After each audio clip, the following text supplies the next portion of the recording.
Hello, ladies and gentlemen, and welcome in. We are live here at Brother Roberts Field on the campus of Beverly High School to bring you Panthers baseball here today.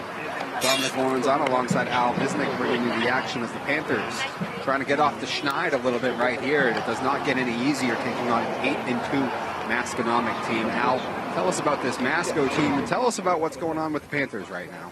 Well, Masco right now looks like they're sitting atop the NEC with a conference record here of 6-1.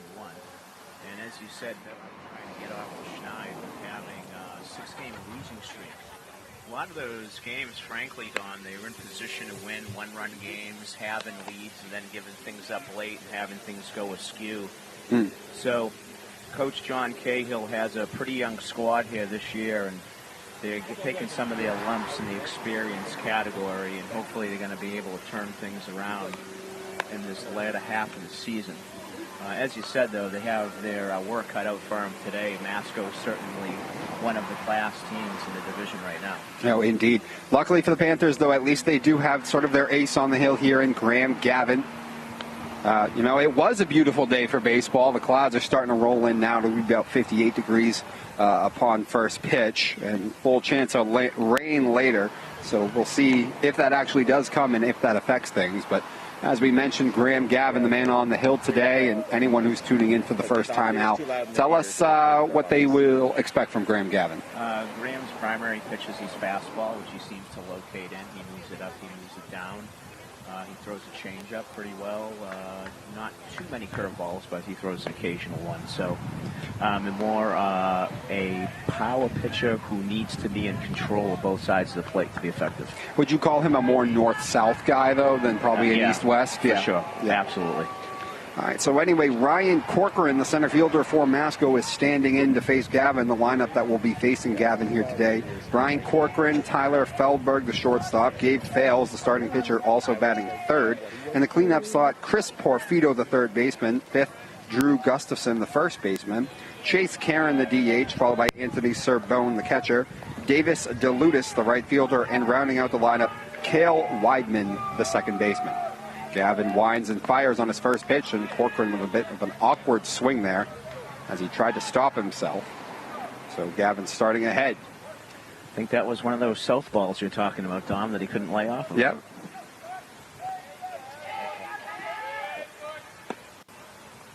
That one in there on the outer half as well from Graham, and a good start to what is, as you mentioned, a very potent Masco lineup. I always want to be working from ahead.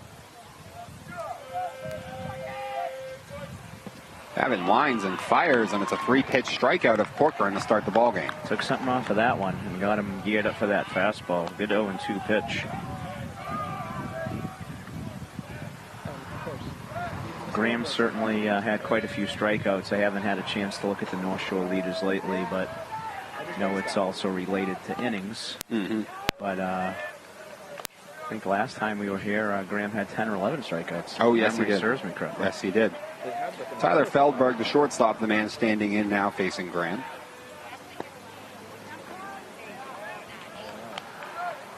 Did you call that a strike? He did indeed. 1-1. This ump's going to kill me all day. It's delayed, and it's not always all that emphatic either.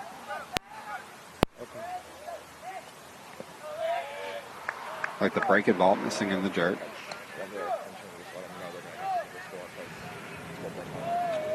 I read that clock. Did he say 1-2 count? Or say 2-1? I think he said 2-1. 2-1. Okay, that's what I don't have the scoreboard clock out there to help us right now. No, either. We don't. Something off speed, and the hands were out in front. Bobbled though out there, and he's going to reach base. That really took a tough hop on him. That came way up. He was settled in. That took a bounce and hit him up off his shoulder. Yeah, he was completely settled in rhythm, ready to make his throw, and on that last bounce, just kind of took off on him.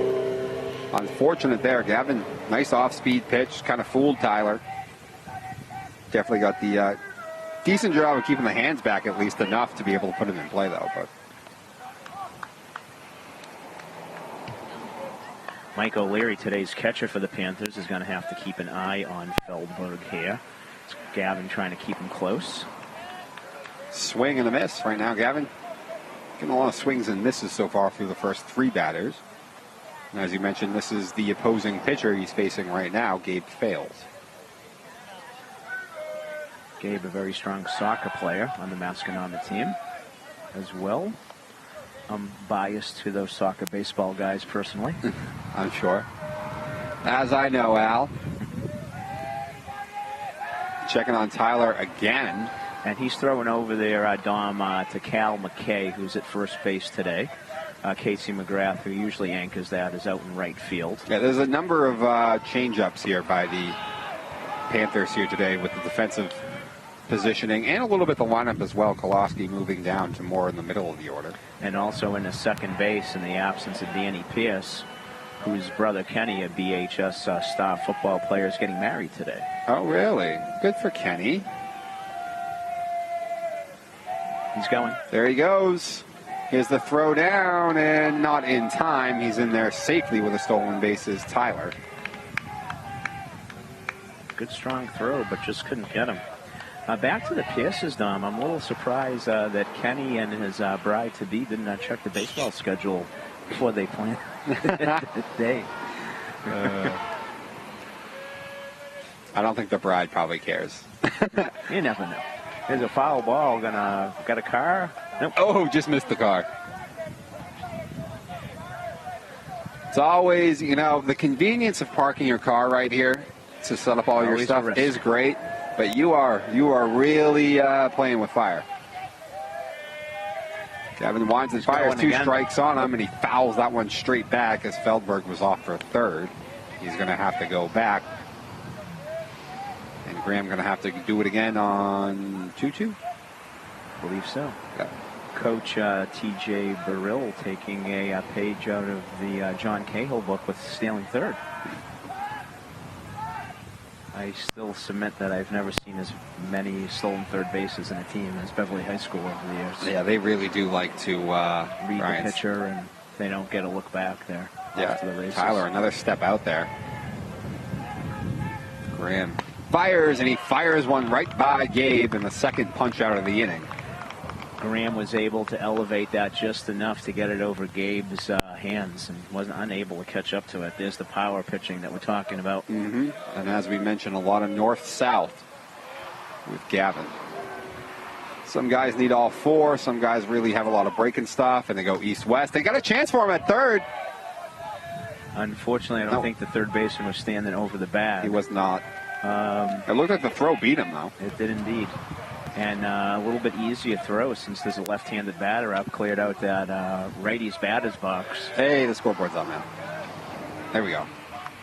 But anyway, so now Graham and the catcher can afford absolutely no miscues with the first run of the ball game 90 feet away. This is the third baseman, Chris Porfido. As they go lefty-lefty in the 3 and 4 slots here.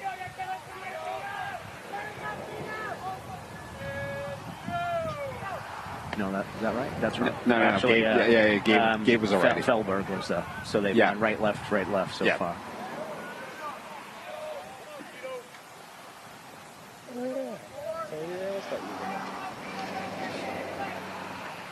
Well, according to the scoreboard there, it's 1 and 2.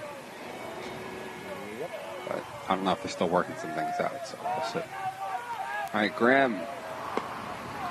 Strike 3. And the scoreboard was spot on. And Graham gets one looking as he ends up striking out the side.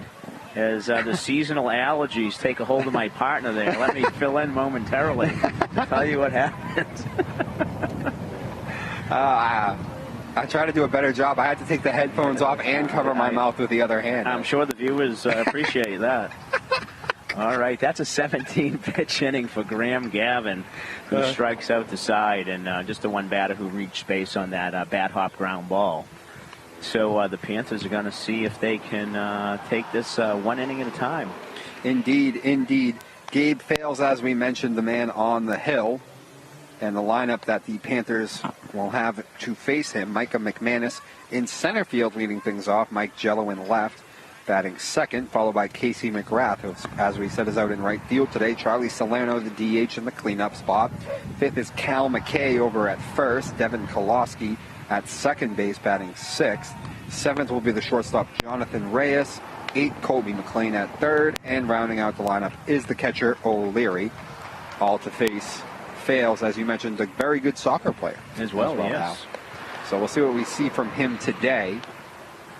You know, Dom, you were referring a little while ago how nice it was here earlier, as unfortunately the Masconomet team got here a bit tardy to the start of today's ball game. But what our viewers missed at 4 o'clock at the top of the hour was the annual Senior Recognition Day here for the Beverly High School Panthers. So we just wanted to give a shout out today to the second baseman, Devin Kolofsky, who will be going to UMass Amherst next year to study kinesiology. Okay. And today's right fielder, Casey McGrath, who is going to be going to North Shore Community College to pursue becoming a teacher. And left fielder Mikey Giello, the other senior captain, who has just been able to work out some shoulder difficulty to go back out in the field, played just the other day for his first game in left field. And Mikey is going to be pursuing a career in the trades as a plumber. Nice. So just want to, recognize those guys. I know Coach Cahill had a few nice words to say while Masco was en route and we were setting up. So hopefully those seniors will have themselves a big day today. Yeah. Hopefully. And as we mentioned, Panthers in need of it right now on the Schneid. A good first inning certainly helps the confidence. So let's see if they can get off on the right foot here against Fales. McManus, the man standing in right now.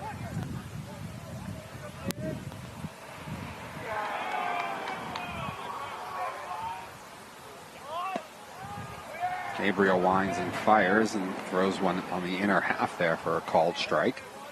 Micah. Full wind-up Chad Qualls. That's what Gabe Fales is. That didn't take you long to come up with that profile. Very no, good. I can see it. One pitch and you were on it. Yep. That one missing up in the 1-1. So Micah also, besides patrolling the outfield, is often on the mound for the Panthers. See what happens as this game progresses. Could see him today. Micah swung on, lashes it foul over towards the lacrosse field. Although I am uncertain who threw yesterday, Dom. Beverly playing yesterday, as did Masco. Beverly a tough 5-4 loss against Swampscott in Swampscott.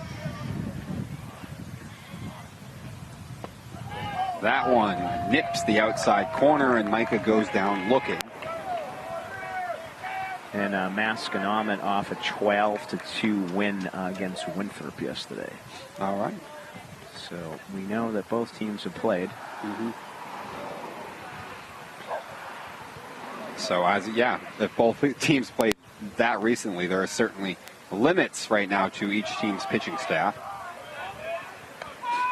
Don't know how long Micah went in that game. Micah obviously sort of the second pitcher on the Panthers team. Really, it's the big two, Gavin. Yeah, and 1 and 1A, yeah, for sure. Now, both of them usually making starts. Like Connolly's usually like the first guy out of the bullpen, you think?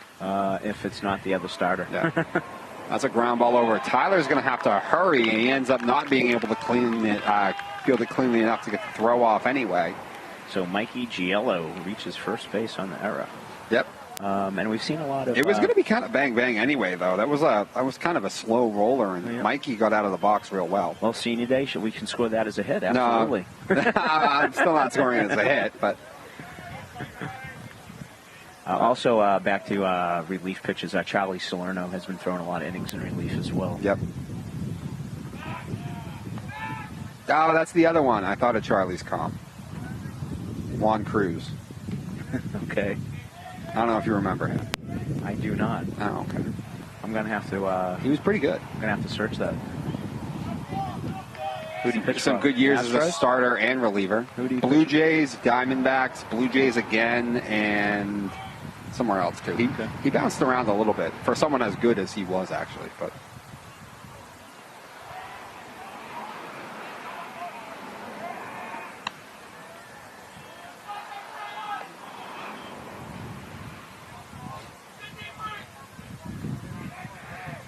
so as you mentioned, Casey McGrath, the man up right now. He's in right field.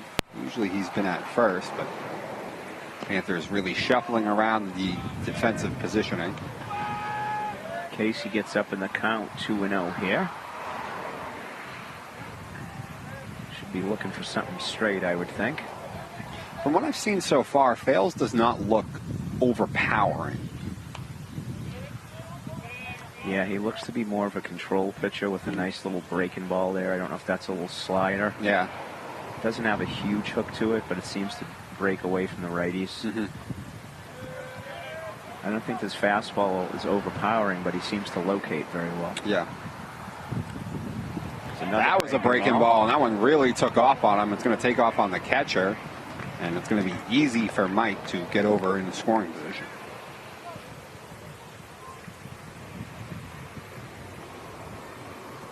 Casey having a conversation with the ump about something. All right, so McGrath is in the driver's seat right now. I believe, isn't it 3-1? Yeah, 3-1. You can really look for a pitch in a certain spot, and that was not it, as he buried that one in on the hands, in for a strike, and the count goes full. This is a spot here early in the game, but you mentioned they like to steal third. It's a full count. Right-handed hitter as well. Not an overly aggressive lead, so I don't think he's going. High fly ball, sky to the right. Right fielder is under it, makes the catch. And a cannon throw all the way to third. Probably he'd rather hit off the cutoff man, but... yeah, Mike Giello tagged right away and baited him on that. I don't think he had any intention of going. Thank goodness. After we got to see that throw from the right fielder, Davis DeLutis. Yeah. Who I believe, if our pregame mole was correct, is a freshman. Yes. Or if I remember the intelligence we had. That's exactly the one. Now he's off for third. Pretty good jump.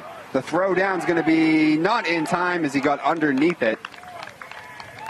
The throw actually kind of was on time, but he was able to slide underneath the tag.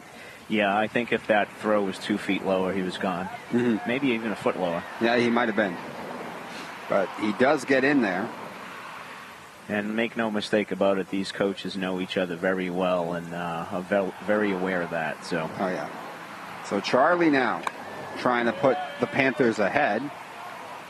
Similar situation here to last inning that Masco had. But they were unable to get him in. Panthers trying to be successful.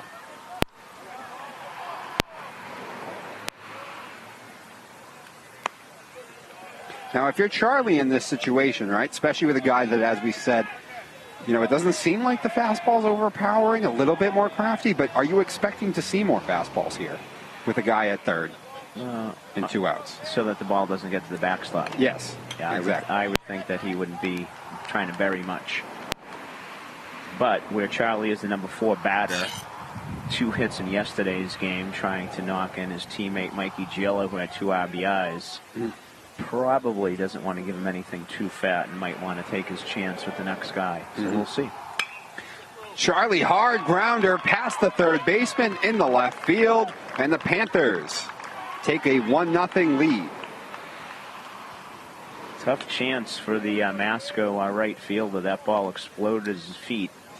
And Charlie doing a nice job going the other way with that. That ball was on the outside. Maybe it was close to a strike, so he needed to swing at it. Well, listen, we've talked about that. They really give the outer half of the strike zone pretty much consistently all season. So you just got to be aware of that. Charlie, a great job, as you mentioned, letting the ball travel.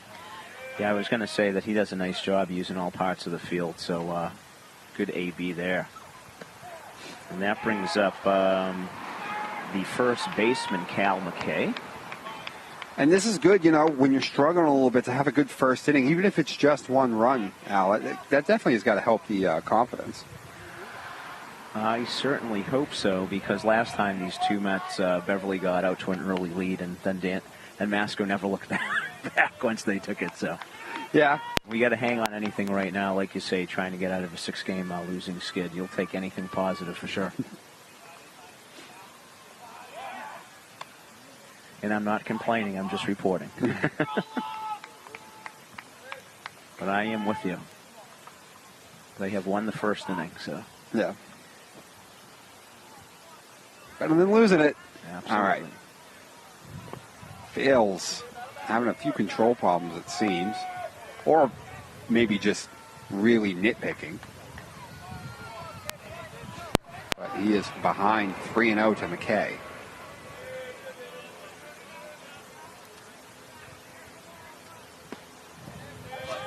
Kale might have had the take sign on, right? Oh, 3-0, no question. Working pitch counts, you know. Yeah. Now Kale can look for a pitch in a certain spot. 3-1. Hitter's the light. Oof. Oh, that is a tough call. So that will run the count full now. Time for him to expand his zone. 3-2, 2 outs. Panthers already with 1 run in. Charlie will be off, obviously, on the pitch. And Kale swung on and fouls it straight back, and we'll do it again. Good job by Cal there, staying alive.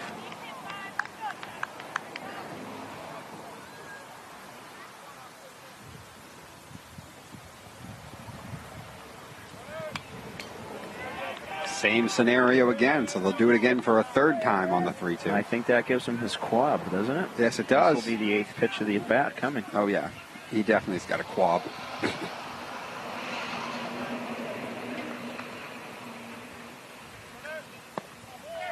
Great A-B by Cal. They wanted that one. Gabe wanted it. The catcher wanted it. Kale didn't hesitate.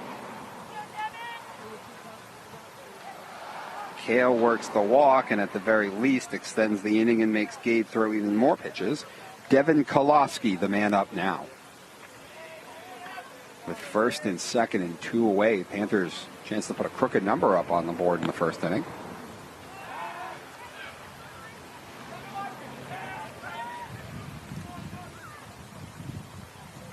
Yeah.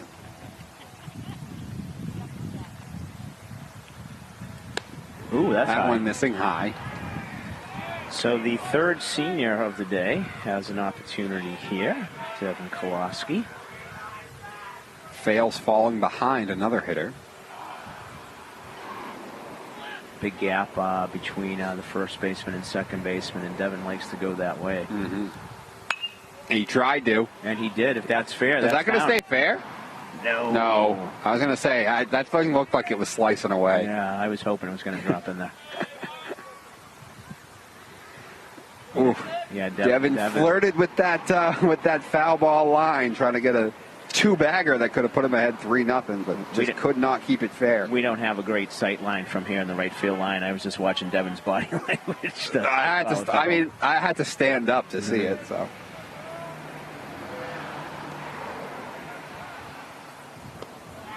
Nice stop there by the catcher. That breaking ball got away from him. But once again, Panthers in a good hitting count. Yeah, they're doing a nice job. 6th batter of the inning. This is going to be the 30th pitch for Gabe Fales. Ooh. That one runs in and nearly hits Devin, so another 3-ball count. 3-1 again. At least the third time a Panther hitter has had this 3-1 count. As they say on the bench, you got to love it. Mm-hmm. 3-1, hitters count.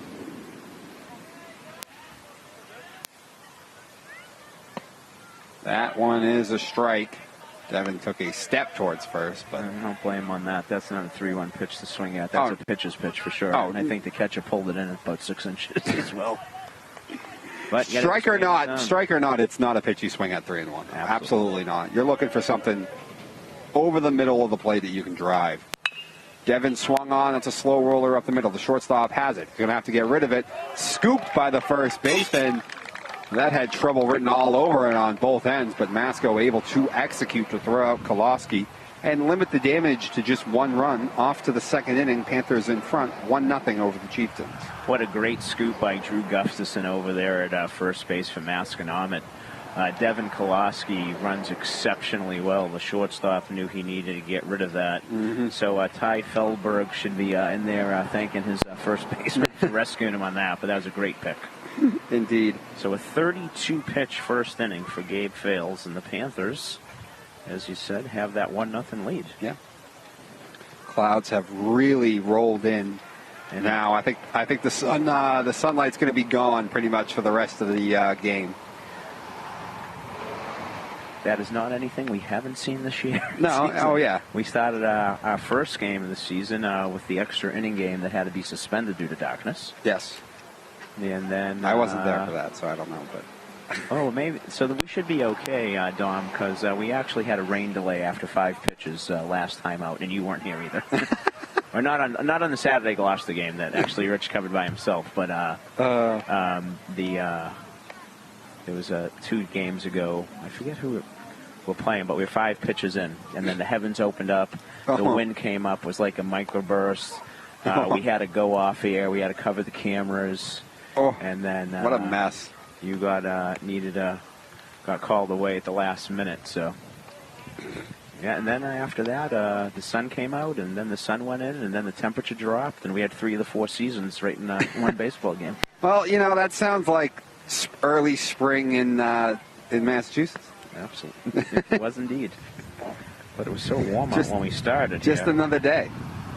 It'll be 5, 6, and 7 to face Gavin in the inning. Drew Gustafson, Chase Karen, and Anthony Sorbonne. I think Sorbonne might be a soccer guy as well, perhaps. Name's familiar to me. So here is Gustafson, fresh off that very nice scoop to end last inning to help out his shortstop and get the final out. Drew very late on that, but got decent, I almost said wood, but metal on it.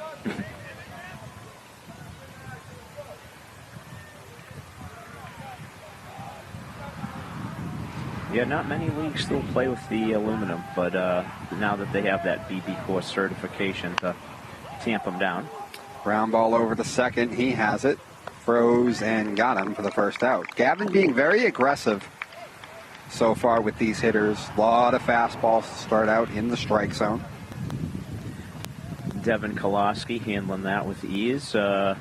Devin's first appearance, ironically, Dom, was as a call-up in the state tournament against Braintree at the end of a game there where the Panthers ended their season his freshman year, I believe.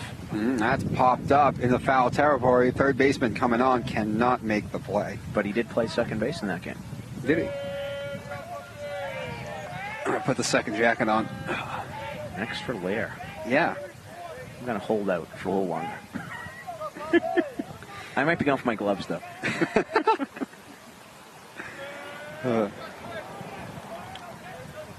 Bad hand circulation. Is that it? Yeah, I think so. There's too many baseball games, and this time of year as a kid growing up, I think, destroyed my hands. Oh, okay.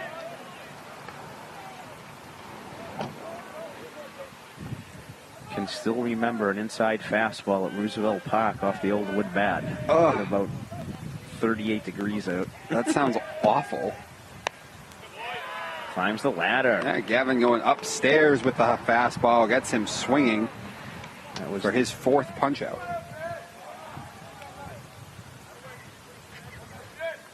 There is nothing fun about hitting in the cold. That is true. All the worse, too, if you got a fireballer on the mound. In my day playing Little League, it was always Alex Toomey that you just did not want to face, and you especially didn't want to face him in the beginning of your season when it got cold. This is Anthony Sorbonne, the catcher, up at the bat. Yeah, in my day in Malden, that guy was Danny Cook, who went on to pitch at UMass Amherst. He's actually had at least one of his sons, if not both, play here at Beverly High School, ironically. Oh, really? Wow.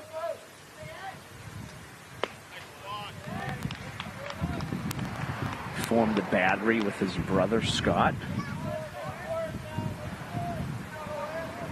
But that's a lot more years ago. I played Little League than you did, Dom. Oh, really fooled him. Slow roller. Got time, strong throw, and got him to end the inning. A 1-2-3 inning for Graham Gavin. In just 9 pitches.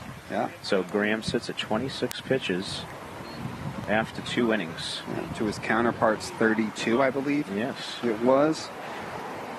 So right now, Graham Gavin He's got everything working, being aggressive in the strike zone with that fastball, getting ahead. His fair share of punch-outs as well, but also induced some weak contact in that inning. Give his teammates an opportunity to get a couple more runs and win another inning. We're going to see the shortstop, John Reyes, the third baseman, Colby McLean. That's who made that play. I said O'Leary, who's catching it. He's up third. My apologies on that. So 7, 8, and 9. So see if they can set the table for the top and the Panthers can extend their lead. You know, Dom, as we were talking before things started, and we certainly had plenty of time to talk since we were expecting the game to start a lot earlier. Yesterday, for our BevCam Sports Network followers, for the first time, the inaugural broadcast of a Beverly High School girls softball game was yesterday, and Beverly started out with a 1-0 lead, and then it was tied, and they eventually broke away and were able to beat Saugus 8-2 to go to 8-2 on their season. Megan Sudak and the girls having a great year this year. Signature win on Monday, having a walk-off win against the Peabody Tanners, who suffered their first NEC loss since 2019, which is hard to believe. That is hard to believe. That is a long time. I mean, I guess that's sort of the run that the Panther basketball was kind of on for a little bit.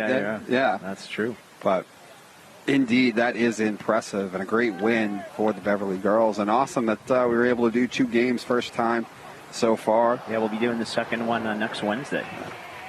The spring sports are harder because there's a bunch of different ones, and it seems like they're playing all at the same time.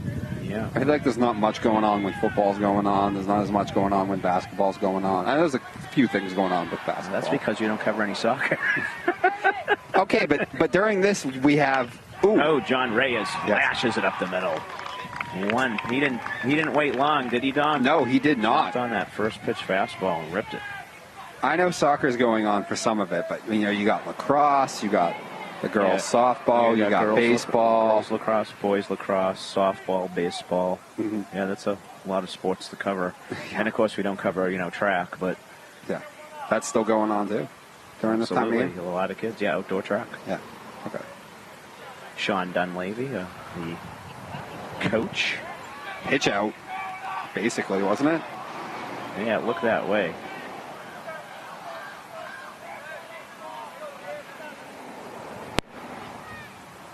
Colby McLean looking to move John over if he's not stealing. Get the second baseman way over. Yeah. This is interesting. Yeah.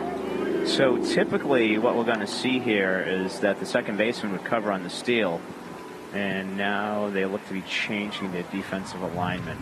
So maybe they had a pickoff play on? Maybe. Well, he's creeping that way. They're not expecting Colby maybe to get around on him? I guess not. He's going there on sort of a delayed steal. It was going to be bang-bang either way. He was probably going to get in, but shortstop was not able to cleanly pull it down anyway, so a stolen base for Reyes.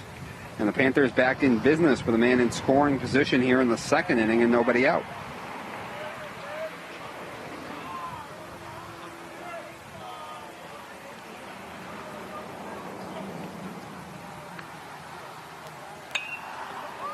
Breaking ball, Kobe skies it in the center field into that dark sky right now. Center fielder under it to make the catch, no problem. Oh, it was such a beautiful day at 4 o'clock. Oh, it really was. Oh, I felt a raindrop. Did you really? I did. I'm not lying. I'm not trying to be funny. Oh, well. There was a lot of people here earlier at 4 o'clock. It is thinned out a little bit more. Mike O'Leary, the catcher, steps in, RBI position. That one lashed foul near the house. It falls short. Chucks up short of the back porch.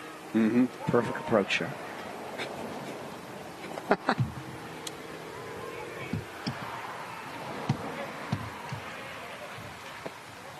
Strike. Now I will be going for my extra layer. Yeah, there you go. As the precipitation starts to fall. I might put a hat on at least. Oh, wait, I can't put a hat on. I have a headset on. Oh, I have a hat on. I know, you can put over it, but still. He's going. He's tailing third. He is in there safely. Throw was a little bit up the line towards the second base side, taking the third baseman away, which enabled J. Ray to slide in under the tag. Now, Leary down on strikes, though, so 2 gone and back up to the top of the order in Micah McManus. Panthers trying to push across a second run in just as many innings. Whoa, that one clunks Micah. So they will have men at the corners. That definitely was an off-speed pitch that just got away from them.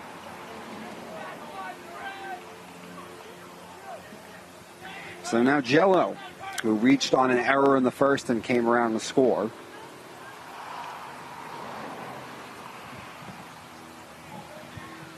See if Mike can add to his RBI total here. He had 2 yesterday. How about 1 today, Mike, on Senior Day? Oh, that would be lovely. Sometimes you just have to ask. Thanks. Got it. One of our lineup sheets from one of our coaches took off on us. Do we have an umbrella for the camera now? That's smart. We replaced it. We lost it in that microburst the other day. Oh, you did? Oh, okay. We broke the umbrella to smithereens. Bent the shaft. It was howling here. Wow. Yeah, Rich and I were cursing you, actually, that you weren't here. It's funny how it seems like I've been able to avoid the worst of it. I feel like I did it last year, too. Yeah. Yes, the well-planned absences, Dom. You have that down. At least last year, if I were right, you were in Greece, at least, for part of those. No? Turkey, okay. Turkey. Whoa, that's a balk. That's a balk. That'll score the run. Yeah. So the Panthers forcing the issue with base running. Micah McManus taking off exceedingly early.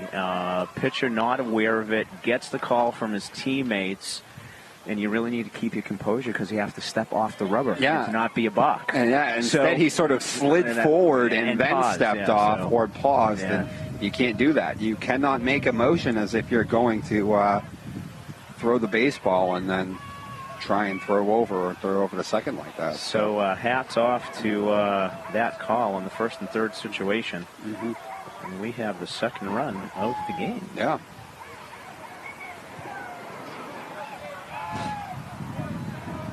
So run already in, so already a successful inning, another win of an inning for the Panthers. Mikey trying to just add a little bit more, and that's through in the left field. The left fielder playing extremely close, but it gets by him. That's going to score another run, and the Panthers up 3-0 as Mikey cruises into second easily. The left fielder was playing exceedingly shallow, it seemed like, to start with, and came in well on that. So it didn't look like, even with 2 outs, he was going to be able to score. And then the ball just sort of rolled up his arm. Took a bounce and went right by him. And as I said earlier, Dom, sometimes you just need to ask. So thanks, Mike, for delivering on Senior Day for us all here, as he comes up with that RBI after we get a run also on the buck. Are you giving him an RBI on that? Yeah, Senior Day. Of course I am. And plus I asked for it. Come on. It makes for good TV, Dom. All right. So does arguing about it. He wasn't going. Okay. No, give him it. Give him it. All right. No, I did too. We got to keep a good book. No. I did too. I gave him the RBI. I was being nice. Either way, whether he gets the RBI or not, that was a great job by Mikey Jello, finding the hole. Great at bat. Great swing. Hit it hard. Made things happen. Brings up Casey McGrath. McGrath, as that one is smothered by the catcher. And I'll tell you right now, Serbone is getting quite a workout back there.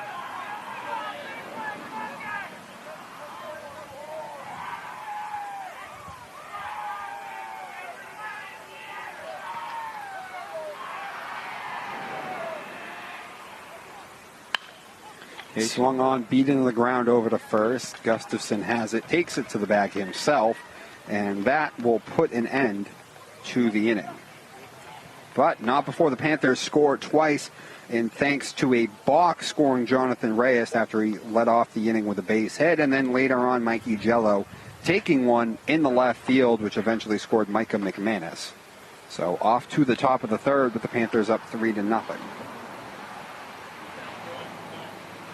17 pitches that inning for Gabe Field, so he's up to 49 after 2. And Graham Gavin enters the all-important pitch count race with just 26. As the wind picks up a little bit, hopefully that shower is done, but we shall see. We'll have to check the radar. It's not done. It's wrong.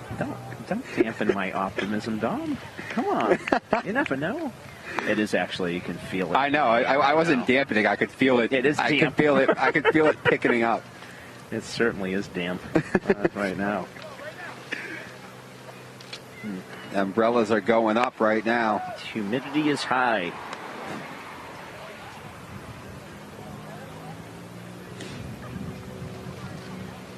I thought for sure I timed my absence perfectly last week and knew that this one would be beautiful today when I woke up. That was great most of the day. It was lovely. I started the day just outside in my yard, just laying out in the sun. I love it. In a chair. Too bad the kids had to go to school. Couldn't play this morning. Okay, who do we have up here for Davis, Masco? DeLutis. Who made that great throw or showed off his arm, I should say. There was nobody running. But DeLutis, Weidman, and Corcoran, 8, 9, and 1, all scheduled to face Gavin.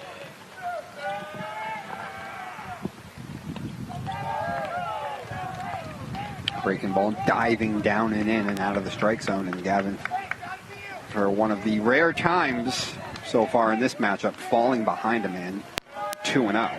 Yeah, it's hard in this weather when the innings that one took off on him as well, and that's 3-0.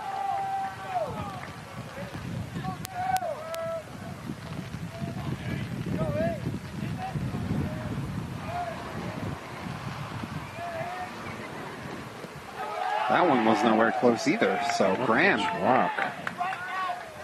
it was pretty mechanical getting ahead. Really didn't threaten the strike zone much on that first at-bat at all. It's going to be, my book's going to be a mess now too.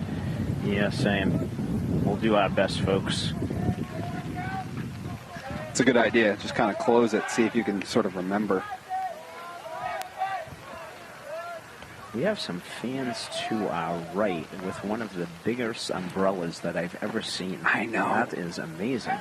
Massive. The sports umbrella. I like that. And in Masco red for the Masco fans. Color coordinated. Could have been a fundraiser. Who knows? Might catch a gust of window and take them into a Herrick Street.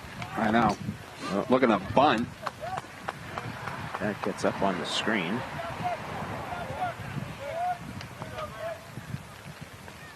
Occasionally you see Graham throw a 4-pitch walk and then come back and strike the next guy out there. Oh, yeah.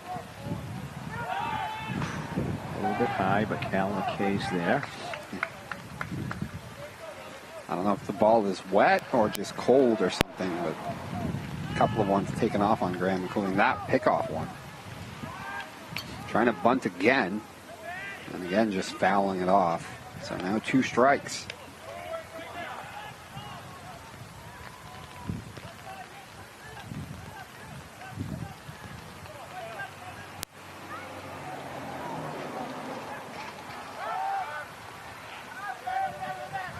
Great job there by Cal McKay. By Cal. Giving up his body, diving forward there to be able to corral that.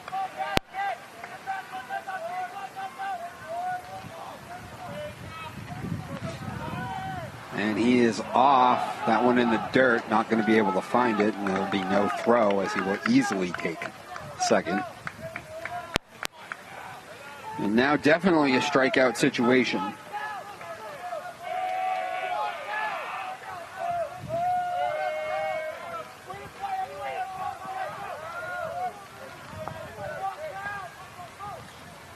Strike 3. Got him looking. Gets the K after the walk. You know, back to that stop that... I keep questioning myself on these, though. He's got to be more emphatic. Come on. You got to ring a guy up. That brings up the top third. That was Cal Whiteman, right? So yes. Cal. Cal plays first for Beverly. And I Cal was going to say his older brother, Dylan, 2 years ago was the Panthers catcher. Swing and a miss.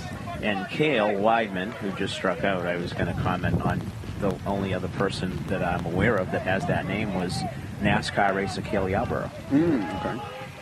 I don't know anything about NASCAR. I think I could name 3 NASCAR drivers ever. Who do you got for me? Dale Earnhardt. Okay. Dale Earnhardt Jr. Okay, that's 2. And Bubba something. Well, let's see. When you say current. Bubba, right? Yeah. I don't know his last name. Yeah.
Yeah, I don't know if Chris is still. He was doing something downtown. I don't know if he's still there or not.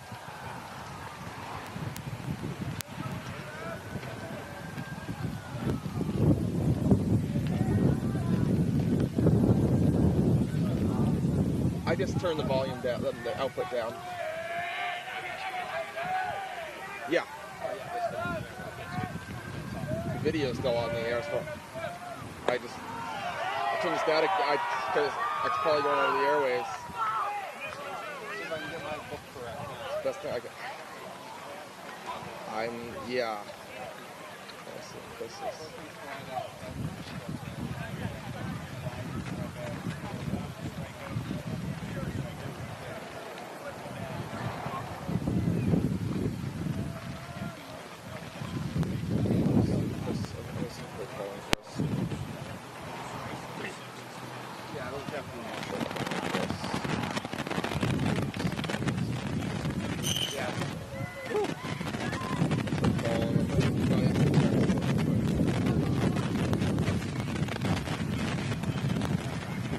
I know. I'm gonna try to get home to answer the phone call. I didn't answer the text.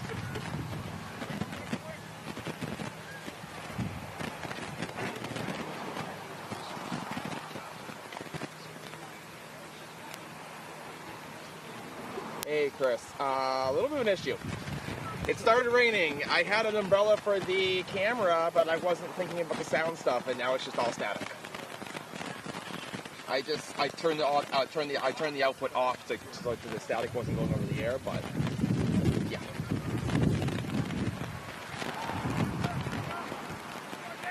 Okay, yeah. I just killed the output for right now, so I don't know if it's up, but.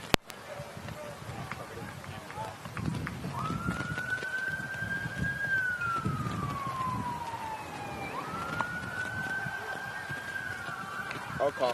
You'll be in a few minutes. Okay. See you in a few. coming from where he is downtown. He's going to get a new mixer up here.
You're not going to hear because I have the output down.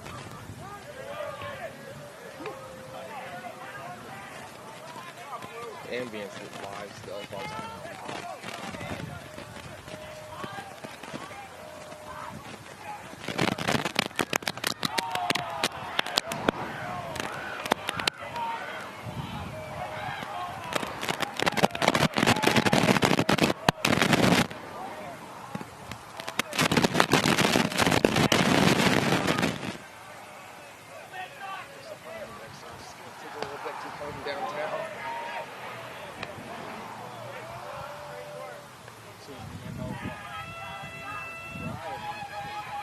Chris is going to come bring a new mixer, but he's coming from downtown, so he was there doing something else for BevCam, so he was just leaving when I called him, so he's going to be in a few minutes.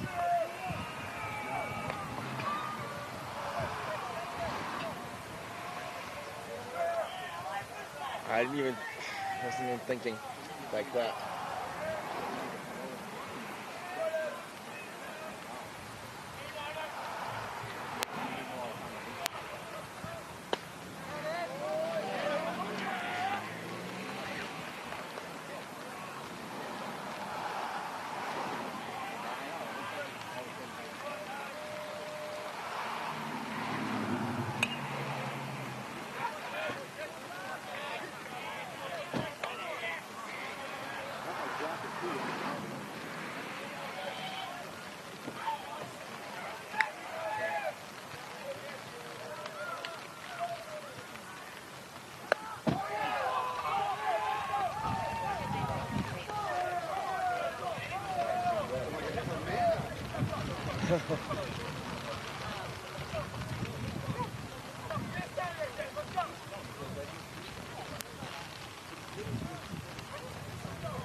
What's up?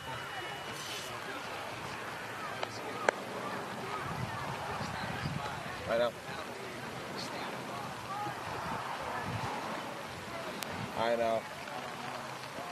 It's...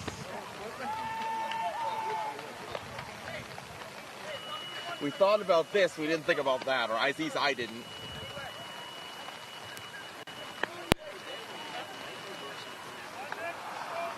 Chris sounded surprised. When I told him, Chris sounded surprised. So. Yeah.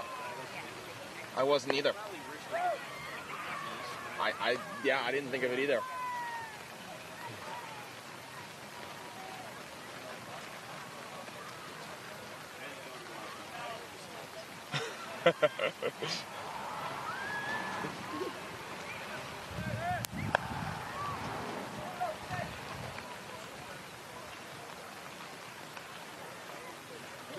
Or like, yeah, I'm still getting levels on the ambient, so the ambient, this is still, yeah.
Chris said he's stuck in traffic. If you want to talk into the ambient, it'll pick us up.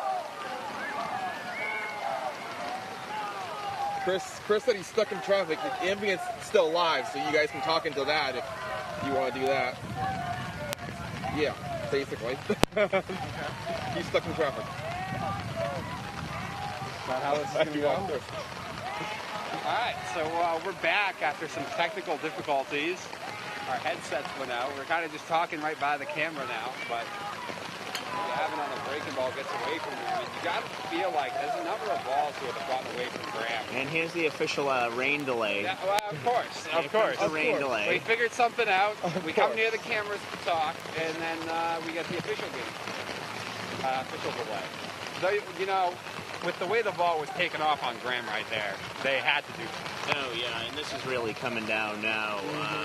As you probably heard at home, there was a huge amount of static for the initial rain shower that got our equipment wet, but the heavens have just opened up here.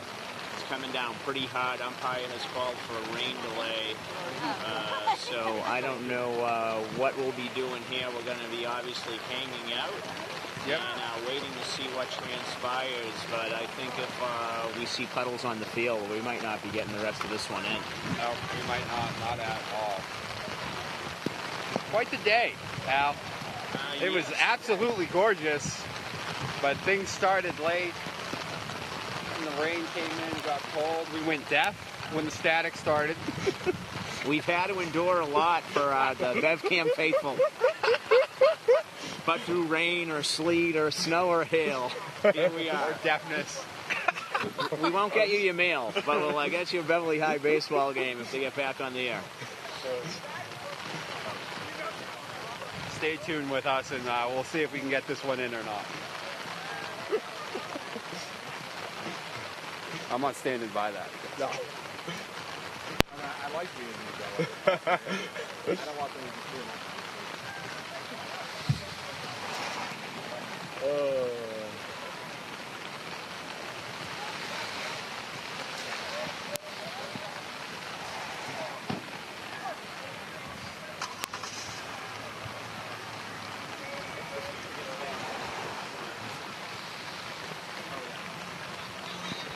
Yeah, you see, if I had my car up here, I would run back to the studio and put the graphic up. Well, I don't.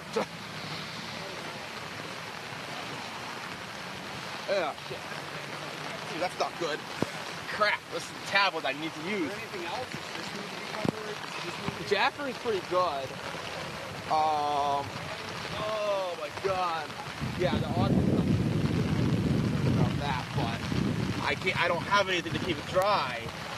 I can try running back to the studio and see what I can get, but because they're not gonna. I can just leave the camera like this.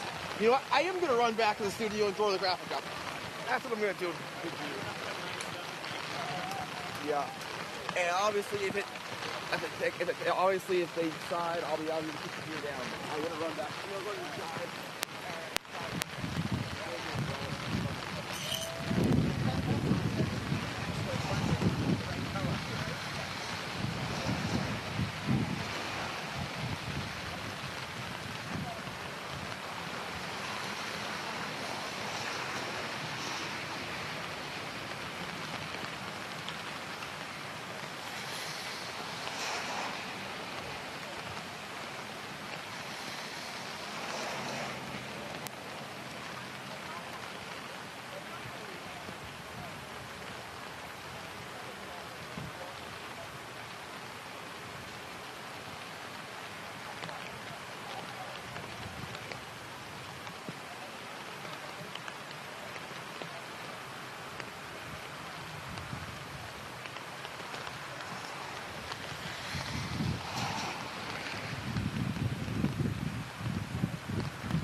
cancel lacrosse for the girls. Stop reading.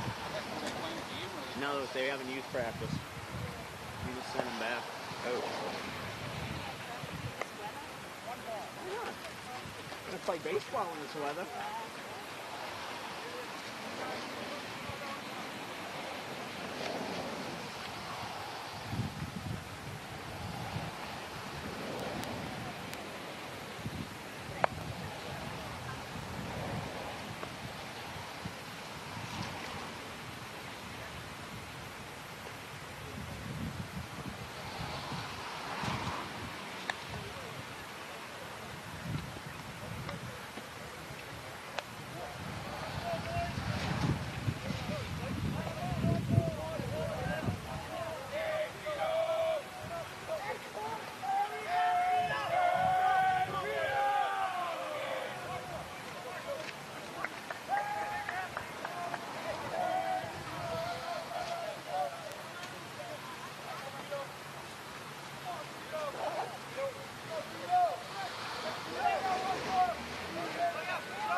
Nice. That's the first out, right? That was the first batter of the inning? Not the first batter. Second batter. Because there's a guy on. 9 pitches. Yeah, I don't know if they can.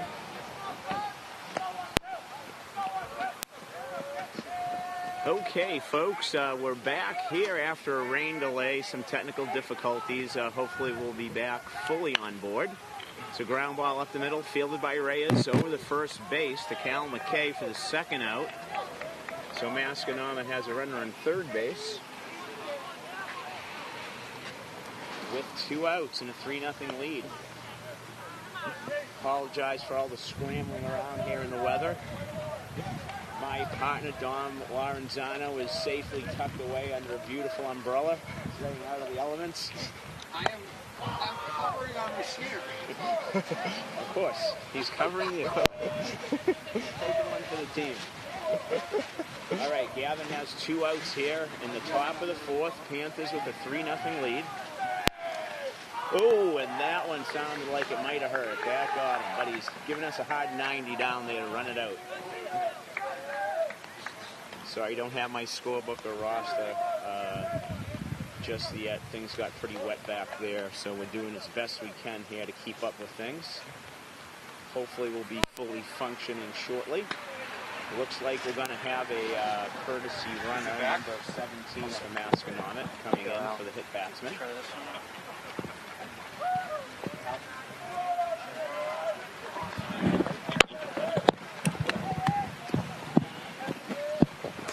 Okay, I think we're back in the normal conditions here for the headset. Dom, Al, I was covering our audio equipment. Thanks for telling everyone that. You're a good man. Mr. Tucked Away, just Gavin battling back here, first and third with 2 outs. The rain coming down again, though. It stopped, and now it's starting back up. Was checking the radar while we were... So I might be standing holding an umbrella the rest of this day. Well, I might come join you, no? To cover our equipment. Actually, Dom commandeered the umbrella from a Masconomet parent. Actually, he was nice enough to loan it to him. Yes, he was. All right, we got no balls, 2 strikes on the bat. Again, Graham looking to get out of this inning. We're done with scorebooks probably at this point. Although we do need him to identify players, so. I'll try and remember. And this is number 9 for Masco. Do you remember who that is? No. Carbone? He's going uncontested. Yep. The courtesy runner, number 17, makes it in second base. So Masconomet now has runs second and third. With 2 outs. Graham just one more pitch, though, away from getting out of this unscathed. And he strikes him out, Graham Gavin. Yeah, swung on and missed. Strike 3 as Graham Gavin. Through the rain, the stoppage. Who says this stinking rain means anything for Graham? Okay, that was a 16-pitch inning, but now since my scorebook has been gone to tatters, I don't have a total. No. But I think he's probably in the 50s after 4 innings, which is pretty darn good. Yeah. What? Oh, yeah. Okay. All right, due to the weather issues, our scoreboard cam will be coming down. So Dom and I will keep you updated on the score as we go. Yeah, well, still 3-0. As Graham, through all that, able to still pitch a clean inning as far as at least unscathed. As we advance now to the bottom of the 4th. The wind picking up, the rain starting back up. I don't know exactly what they're going to do. I mean, listen, it's coming down again almost as hard as it was when they stopped it. Yeah, I was saying that the radar shows it's probably going to be raining until about 7 o'clock, which is, I think, about 45 minutes. Now, do they always continue games, or if you get through a certain amount, do they just call it and say it's a As far as I know, yeah, that's a great question. And the reason that I hesitate answering is, if you recall last year, we had a situation with Andover here at Beverly High School where the Andover bus was late. And Andover or Beverly was, actually Andover was up a run and it got dark, but they came back and finished it the next day. Yes. Beverly tied it, went to extra innings, and then won, I believe, the Casey McGrath home run. Yes, I do remember this now, actually. So we were kind of speculating, like, well, why didn't it revert to the last full inning? It was it was an official game.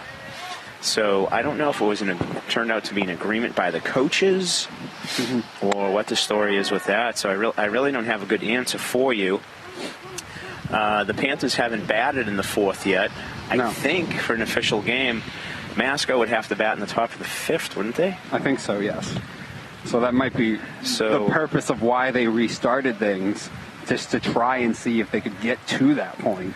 But Mother Nature is certainly testing the mettle of Todd Rushton and his groundskeeping crew with the immaculate diamond here at Brother Roberts Field at Beverly High School. We'll just have to see how the drainage goes, which isn't the responsibility of those guys, because the crew has got the field in great condition as always. But if that batter's box or the pitcher's mound starts to get too slick, I think they're going to have to bang it out, because safety first. Yes. Okay, this looks like Johnny Ray is up to bat. John scored a run so far in the game. Yeah, his first AB, he ambushed Fails on a first pitch and lined it straight back through the middle. First pitch swinging again. Yep. Was John the runner that scored on the balk? Yes. Okay. Dom and I will test our memories, because pen and paper is not working in this weather. No.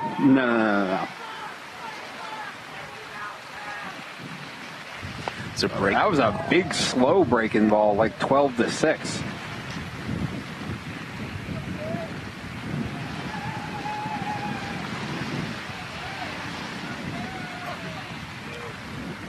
Nice Another base. one in Reyes. Oh, it hangs up there at the right fielder. Boy, he spanked that. I know. I thought for sure that was dropping, but The way just that, hung up. I think that wind probably Kept it up. Yeah. You're not going to blow away, are you? No, I'm not. It's just hard to see, too, and hold the umbrella. Let me hold it. Yeah, you can help out if you want. Let you turn your body a little bit. Brings up, this is the third baseman, Colby McLean, correct? Yep. Yes, it is. McLean's swing and a miss there. But yeah, back to that one by Reyes. That I feel like the wind must have affected that and held it up in the air a little bit longer. Yeah, great swing.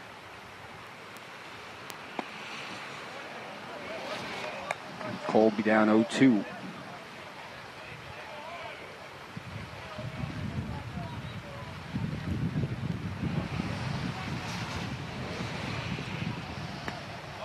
Bales bouncing that one.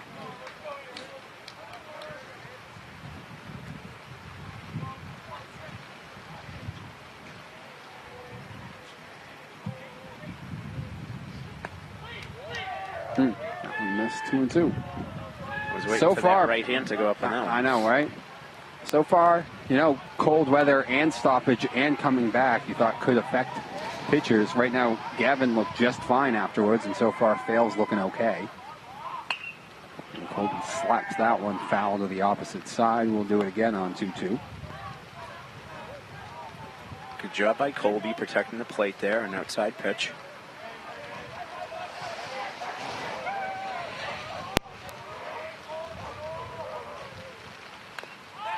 And he gets a piece of that one. Yeah, fouling it off again.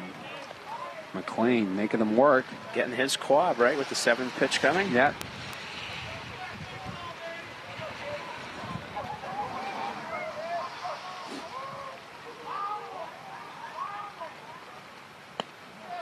Ooh. Kind of frozen there. Yeah, that one on the inner half freezes McLean and fails after all the foul balls, and battling gets the punch out either way. And now O'Leary to the plate, 2 gone in the 4th.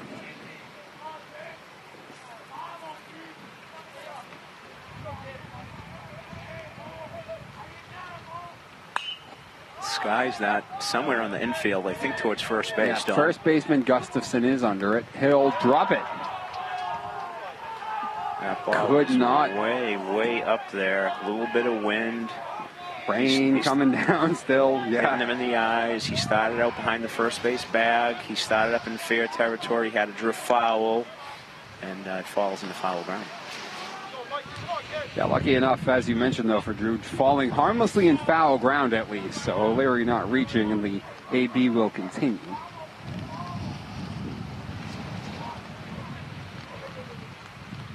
Fails, and that one hits him.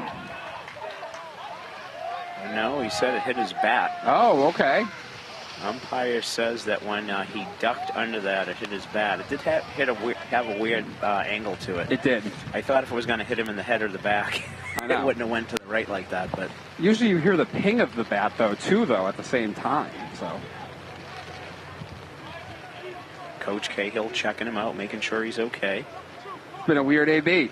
It has. It's been a weird afternoon, Dom. It's been strange.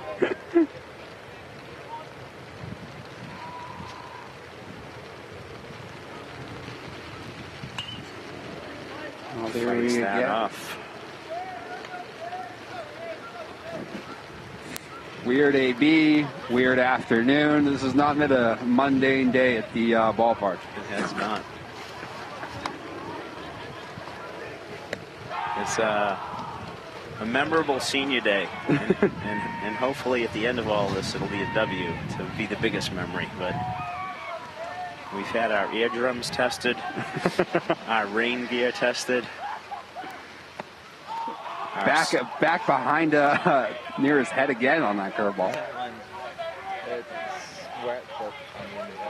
It's a 2-2.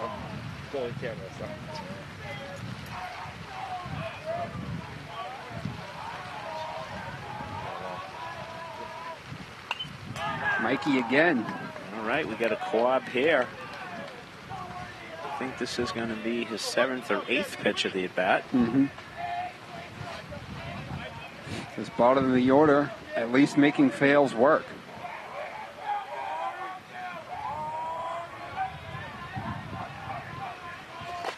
Oh, he hits that well. Going to right field, though. Yeah, the right fielder is under it and battling. The wind and the rain does make the catch as he has to fall to a knee to do it. But that's Delito? Yeah. Delitas. Makes a nice catch there. 2 of them in the inning for him, for what we believe is a freshman right fielder from Masconomet. So that will do things in the fourth, on to the top of the fifth, with the Panthers still in front, 3-0, and Gavin getting ready to take the hill, at least for now. Conversations are still ongoing, but right now everyone's looking like they're going to play. And again, you know, we don't know the exact rules, but as you mentioned, you believe Masco has to bat at least here for it to be an official game. Yes, for sure. And then who knows what happens if they don't complete it, whether it would be just a suspension or not. The Andover game was non-league last year. This is league. I'm not really sure. There was something with the Andover, similar situation actually. There was something with the Andover buses being late leaving the school. So I don't know if because of that they had an agreement. If we can't get it in, we'll finish it. Or maybe.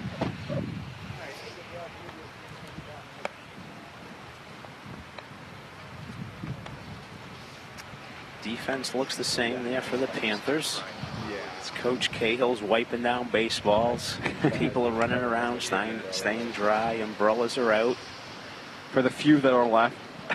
We've had one of the hardy girls' youth soccer teams remain out on the pitch to practice. One team packed it in. We have very generous Masconomet parents letting us stand under their umbrella while they seek shelter in their car.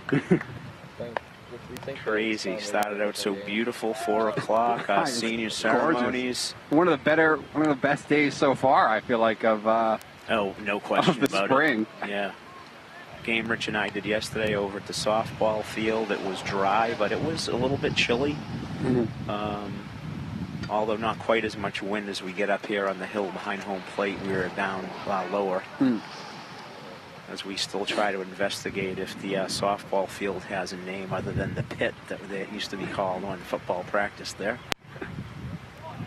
But up here, the wind blows, the rain comes, the equipment suffers the casualty of water. Al and Dom and Tim suffer the casualties as well. Really wish I had on my waterproof sneakers right now. Now, again, hard to know, hard to remember, but is this Gustafson who's up right now? This is number 8, the lefty, maybe? Or it could be even Delutis. That one takes off on Graham, high.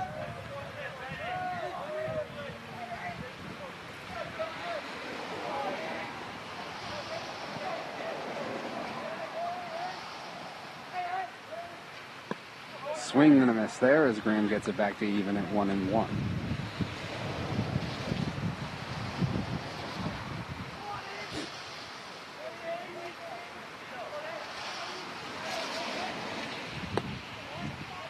Ooh. All right. Maybe a little low. You're trying to pull up Masco's roster right now? I am trying. All right. See if I get anywhere.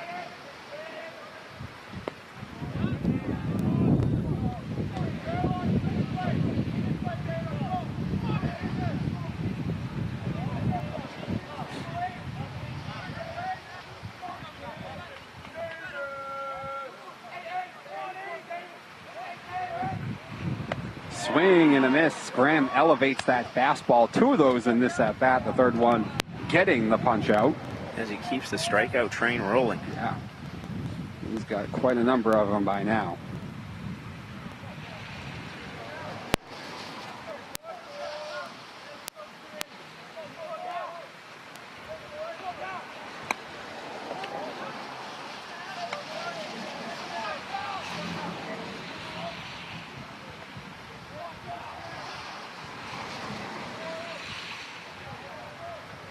Ooh, that one runs in and somehow doesn't get him.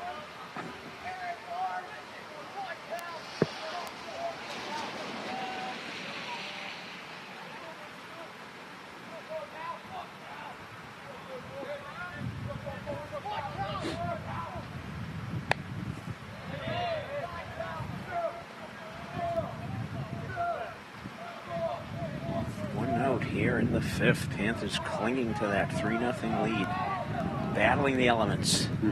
That's a strike. So 2-2 again.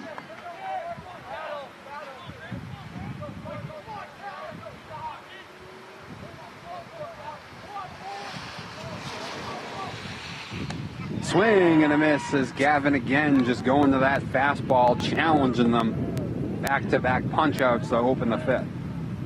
As you said early, Dom, a north-south guy who certainly climbed the ladder with 2 strikes.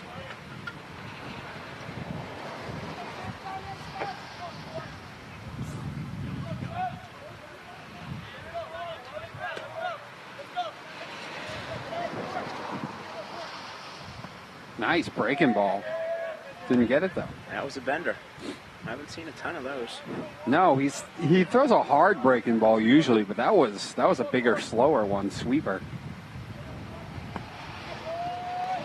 That fastball just low.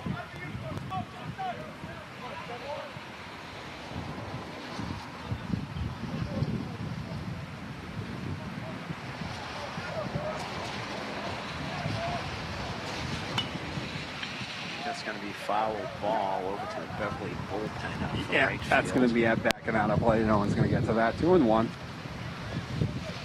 Bit of a more defensive swing there on 2-0 than you probably would have wanted. Haven't been a real. I can't think of a hard hit ball today that Masco's had, right? No, not really. The Rams been pitching well. We had a hard, sharp ground ball to third base that took a funny hop early. Mm-hmm.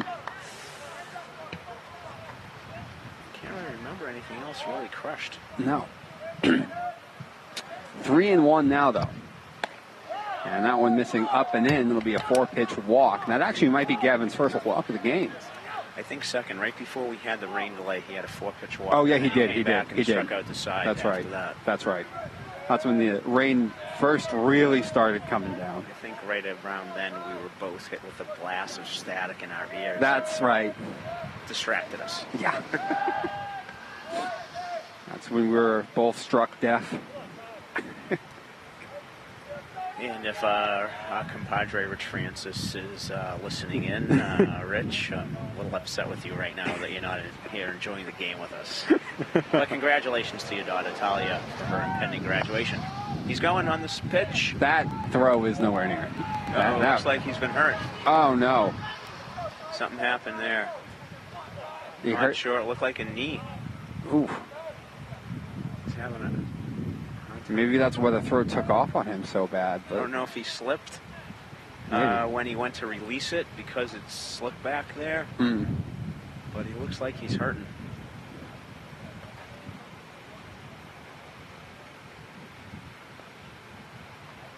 It looks like he's trying to shake it off. Yeah. Looks like maybe an ankle or a knee, something on the right side there. Popping up real quick like that with the conditions of the field right now after all this rain. And then, like you said, the throw sailed on him, so maybe his plant foot kicked out on him. Just kind of maybe hyperextended something. The schedules are compact and they try to get the games in, but it's try to keep everybody safe as well. I don't see any puddling on the field, though. No. And the rain has also slowed down again. It's just cold and windy now, for the most part. And, of course, because the field is wet, the ball is staying slick. That's what Gavin's asking for a new one right now because of that. So with the pitch to the screen, Masconomet has a runner on third base with 2 outs here in a 3-0 game in the top of the 5th inning. Coach Millay making a trip out to the mound to talk to him. It's been a long afternoon here with games slated to start originally at 4 o'clock and then move back to 4:30 due to today being senior day here at Beverly High School. And then we had, due to transportation, late arrival of the Chieftains. And now as we go past the 6:30 hour mark here, we are struggling towards the finish line. Yeah, we are limping along towards that finish line. And about an hour left before the sun's going to go down. So, which we haven't seen since 4:30. That's not fair, Al. We did see it at 5 for a short amount of time when the game started. Okay, all right. Fair. It lasted for about 2 batters. Swung on, hit on the ground over to second. Second baseman has it on the first and got him. And once again, through a whole ton of nonsense, Graham Gavin does put up another 0. We got to give him and his teammates a lot of credit. Rain delays, conditions changing with temperature, and the Panthers have been solid, led by Graham on the mound, who unfortunately without our scorebooks we don't have the total of his strikeouts, but he has to be approaching double digits again. Probably has 8 at the minimum, yeah, I would say. I would say that. 15 outs, I would think he has at least 8. And Gabe Fales looks like he is still on the mound for the Chieftains. Yeah, whereas Graham has had to battle through and still put up 0s, it does seem like almost as if the delays have sort of helped Fales almost get into a better groove, or at least right the ship a little bit. Yeah, it seemed like that he was featuring a lot of off-speed stuff in the early innings, and now he's really been throwing a lot more fastballs, effectively.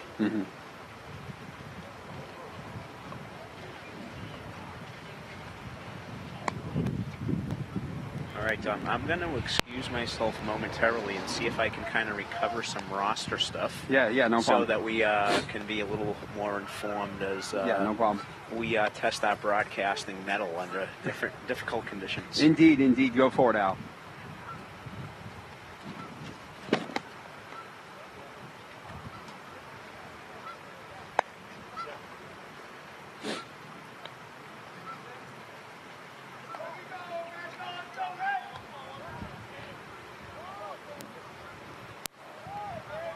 In the meantime here, Panthers back up to bat here in the bottom of the 5th, trying to add a little bit more cushion to this 3-0 lead. As Micah McManus in the top of the Panther order, getting ready to face Fales here for the 3rd time.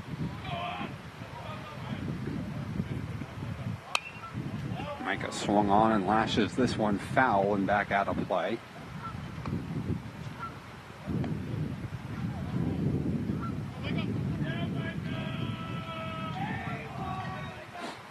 Fales really was having a hard time getting ahead of hitters early on in the game, and has certainly been much better at that through the last couple of innings.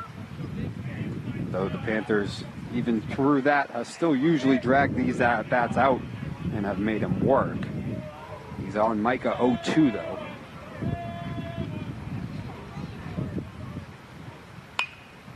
Micah lashing it foul again, and all 3 here that he has hit foul, he has gradually sort of edged closer to being in fair territory in the left field.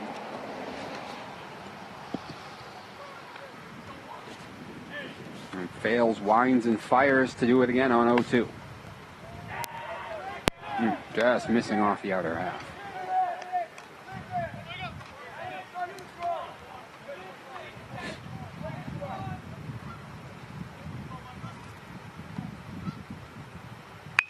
Micah leans out there and over to short. Shortstop has it. Long throw. Going to throw him out. Another nice pick over there by the first baseman. Gustafson, yeah. He's had a couple of those today.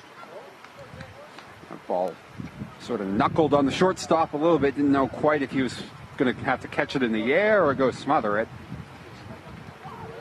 Ends up just sort of smothering it. Jello standing in. He scored one of the 3 runs. Yeah, scored back in the first inning, and we have a senior day RBI / single to left that got by the left fielder. Yep, there was that one as well. So he's having a good, solid senior day for himself.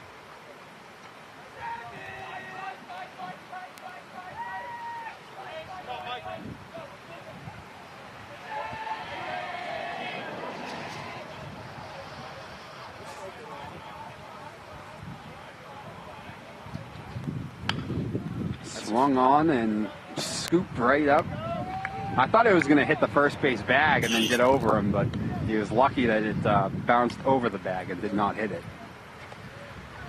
So quickly 2 out here in the bottom of the 5th for the Panthers in a 3-0 lead. Yeah, and as we mentioned, Gabe Fales, the longer this has gone, the more it's gotten more bizarre, and the more it's been delayed, the better it seems like he has felt and thrown the baseball. Yeah. And, while you were gone, I mentioned sort of the biggest thing. Obviously, you said he's been throwing the fastball more, but he was really having a hard time getting ahead of Panther hitters. Earlier on, we saw a lot of 3-1s, 2-1 counts. He's done certainly a better job over the last 2 innings getting strike one. Yeah, and I mean, he started with a 32-pitch first inning, and, we kind of lost track of things here, but he's been under 15 every other inning. Mm-hmm. There's a breaking ball front door to him. He had 17 pitches in the second, 14 in the third, and then we kind of lost it, but he's had some quick innings in there, so...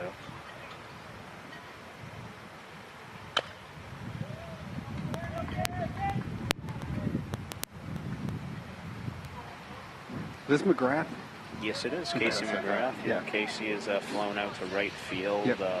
Grounded out to the first baseman.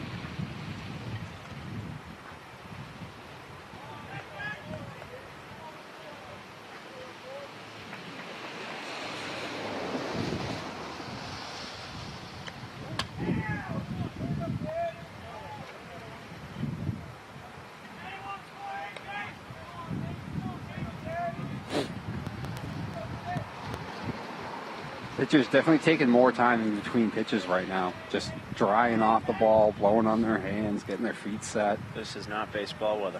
It's not. Casey waited on that curve, but fouls it off, heading back our way. Just hit the kid. Good thing the fence was right there. I think he wanted a baseball. Now he has a souvenir. Yeah, there you go. Oh, nice throw. He throws it back downhill. Look at that young fella. That's a heck of an arm. Swing and a miss as he gets that one by McGrath, and another 1-2-3 inning there for Fales. Both pitchers really settling in as we go to the top of the 6th, 3-0. Okay. As we struggle to get this in.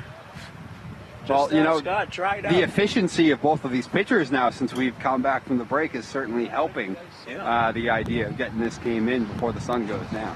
A couple of patches of blue sky are showing themselves. If that wind's blowing the right way, hopefully it blows the rain clouds away.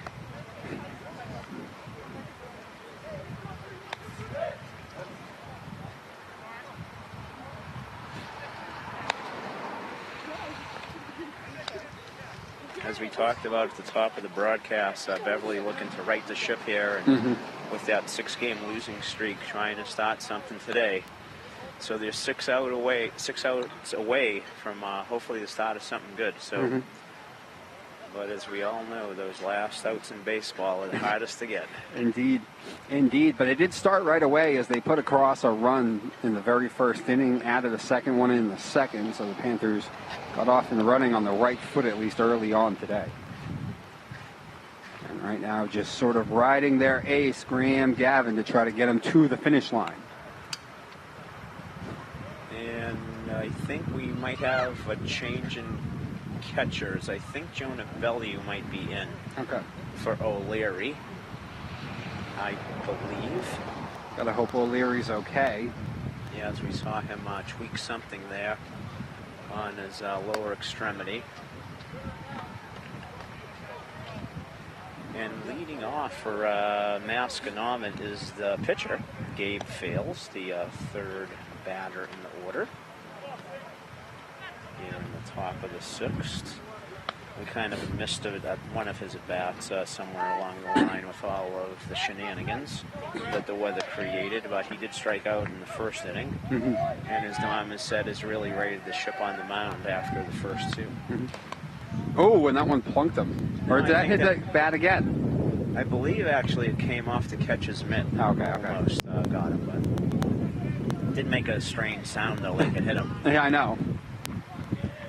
Probably the leather's cold, just as we are. So yeah. I think that's a called strike on the outside for 1-1 count. Yep. Looks like it.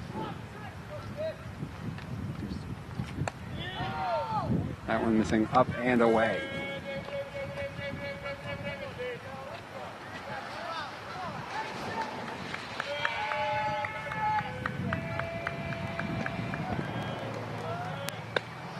Strike, 2-2.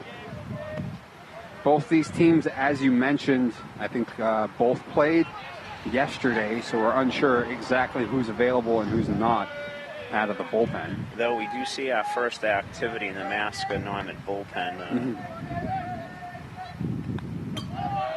which is the center fielder, Ryan Corcoran, warming up.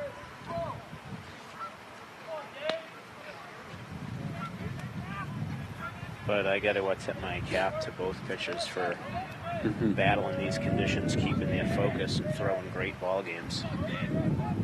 According to our cameraman, Tim, who has an angle, someone is throwing currently in the Panther pen as well.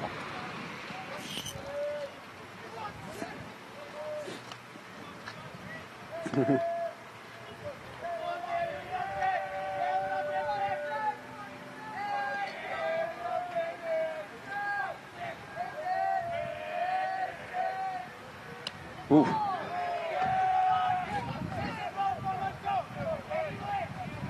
Graham has been missing on the outer half, really yanking the ball across the plate a few more times as this game has progressed. Though obviously still pitching well because there's a 0 up on that board.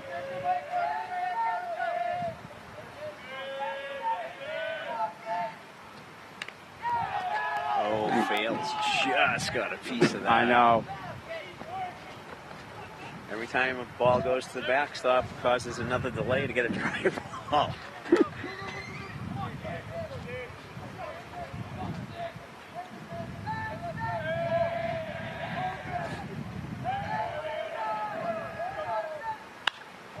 Fails swung on, high fly in the left field. The left fielder is under it easily and makes the catch for the first out of the inning. Mikey Giello, the senior captain, handling that easily.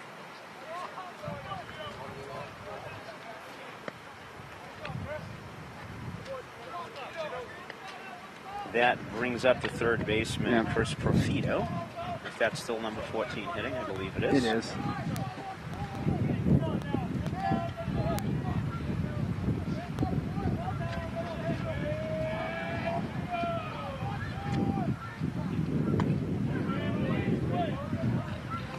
Is it me, or did it suddenly get darker as we have a swing and the miss? It got darker.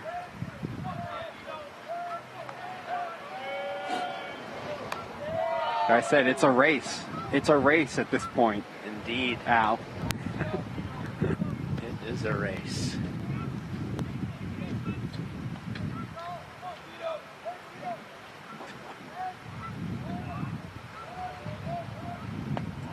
Strike 2. 1-2.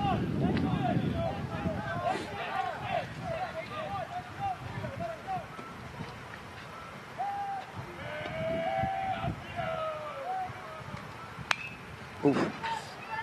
Let's see if that stays in play. Cal McKay over to the fence, but that is Nope, backing out of play. well out of play. I have no view now with an umbrella too. Like the way the wind's blowing too, anything to that side is, it's blowing in our face and going left to right as well. A little bit of an angle there. And as that wind picks up, I would not be surprised if we get another dose of rain. Oh, a fastball up high. Gets him waving at that. Yeah, Graham Gavin, another punch out, as we suspect could put him in the double digits, that one.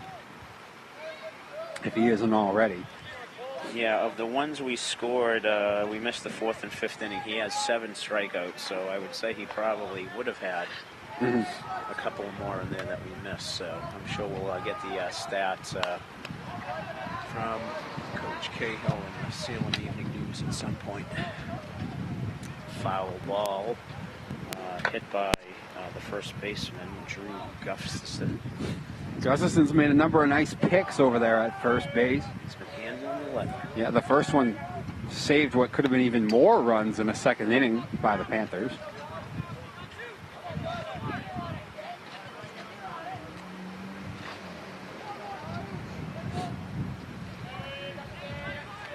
Graham working here to the first baseman. As we mentioned, trying to get the last out here of the 6th. And swung on and missed as he looks like he dropped it a little bit. Nice job by Jonia Bellew making a track inside, runs up the line. Cal McKay giving him a nice target, and the childhood friends and neighbors connect for that one, so we get the nice strikeout there. Yeah, I'm battling the elements, trying to call this game, and battling the umbrella. Maybe you want to give the umbrella back so you don't have to hold it. It's yeah. raining, I think. Yeah, if they want it back. Okay, so we have 6 full innings. Watch out. Oh, the Panthers are actually going to hit in the bottom of the 6th. Yep. Although the scoreboard went to 7, so that momentarily confused me. It's right behind you. Yep. Thank you so much. Thank you. You can probably see better now from the car. Thanking the Masco parents who lent us the umbrella to cover our audio equipment. Just going to show us all there's no end to sportsmanship here at Beverly High School. Here come the witches. I can't believe how gorgeous it was earlier. Oh, this state. Indeed. Massachusetts. All right. New pitcher here, Ryan Corcoran, it looks like. Does indeed. Throws the ball like Jeremy Sowers. No one's going to know that one. I got to be honest with you. I rarely know anyone you come up with. Never mind that one. Broken with the Cleveland Indians at the time, back in around 2013. Mostly just kind of a couple of cups of coffee. When's the last time he pitched an MLB game, do you figure? 2015. Oh, 2-year career. And he made an impression on you. Yeah. In your database. Well, you know, I watched him, and I actually kind of liked him. I thought he might have a decent career. He just never quite figured it out. Then he had elbow problems. The epidemic. Indeed. Pitchers. He also, I mean, did you play Stratomatic as a kid? No, I didn't. Also, I was being generous 2015. I graduated 2015. No, it was probably like 2009 to probably like 2011. Okay. All right. Quite a while ago. Yeah, quite a while ago. Looks like Charlie Salerno will be leading off for the Panthers here in the bottom of the 6th. Wait, Al, did you say you didn't play Stratomatic? I did not. Oh, wow. I'm actually kind of surprised. I thought you might have. I was too busy being outside playing baseball. I did that too, but I played Stratomatic also, my father. Well, you know, there was a game I used to play. I don't know the name of it. The way the game worked is you had individual cards that were in the shape of a circle with a rectangle, the rectangle cut out in the middle. Interesting. And you placed it over the spinner on the board. You made your lineup. And the outside diameter of the circle had numbers that represented whether they had a big home run hitter, they had a big home run. If they struck out a lot, That's like Stratomatic, except in Stratomatic you use dice. Oh, okay. Yeah. Gotcha. But you also had a hitter and a pitcher's card. So if you rolled a certain number, it went onto the pitcher's card. If you rolled a certain number, it went onto the hitter's card. I had a second game with dice that I did play that was just called All-Star Baseball. It was made by Milton Bradley. My lineup had in it Willie Mays, Harmon Killebrew, Willie McCovey. Trying to think of, I had Mel Stottlemyre as a pitcher, Bob Gibson. Wow. I still have that game, by the way. Really? Yep. And on the back of their cards, they all had black and white photos with their logo blacked out on their hat, because I don't think Major League Baseball back then let them have their logo on certain things. And then depending on what you rolled with the dice, there is a bomb hit by Shalano. The wind's killing it. And did he catch right it? fielder making another sensational diving catch. Wow. Charlie was robbed. I know. My Goodness gracious. I thought for sure he was not going to be able to hold on to that, Davis but he did. DeLutis flashing the leather out there. What a catch almost in the dark as it gets darker and darker here. Yeah, I was just about to say, we talked about how this is getting a race. That went real dark in about a 2.5 minute span. If it gets any darker, I'm not going to be able to see our cameraman, Tim Hesse, sitting here beside me. And if the lights are out right now. And if it does get any darker, I don't know if they're going to get to the end, but we'll see. Cal McKay up, the Beverly first baseman.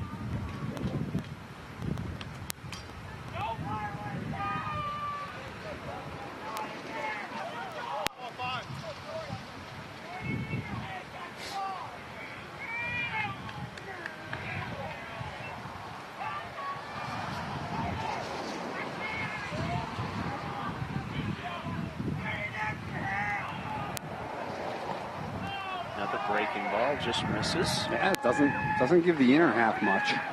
It has gotten so dark that I noticed that all the cars out beyond center field have their lights on. Because the automatic lights come on, judging the darkness. That's a strike. Yep.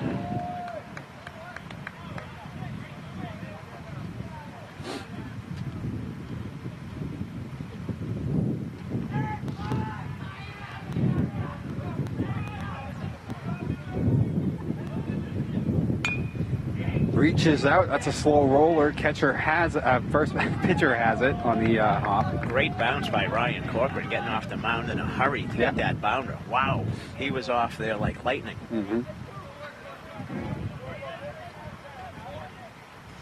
So that will go down the book as the second out.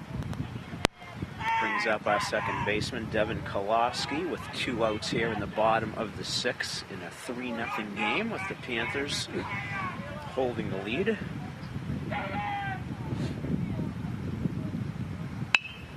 That one swung on, hit on the ground. Tyler Feldenberg has it. High throw, gets by him to the backstop. Kolofsky will just make his way to the bag, though. It didn't get far enough away. It looked like it hit the fence.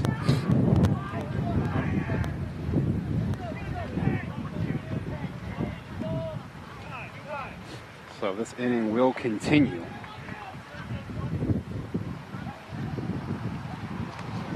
Brings up John Reyes, who scored a run in the second inning after reaching on a hit. And nearly had another hit in his next at-bat, but was sort of robbed by the right fielder.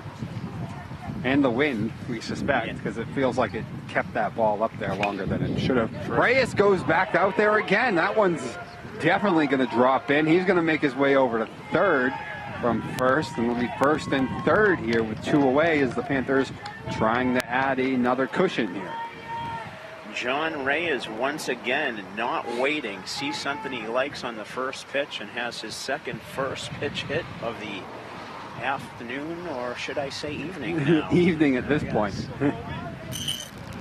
It's starting to get a little bit lighter again. Somebody's turning the lights back on for us. I can see Tim now. He's still there, manning the camera.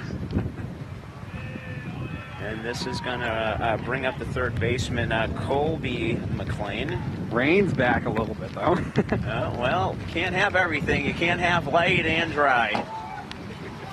Well, there goes my scorebook again. So you can't. Not at springtime in Massachusetts, I guess. You're not allowed to. He's going to go off from second without a throw.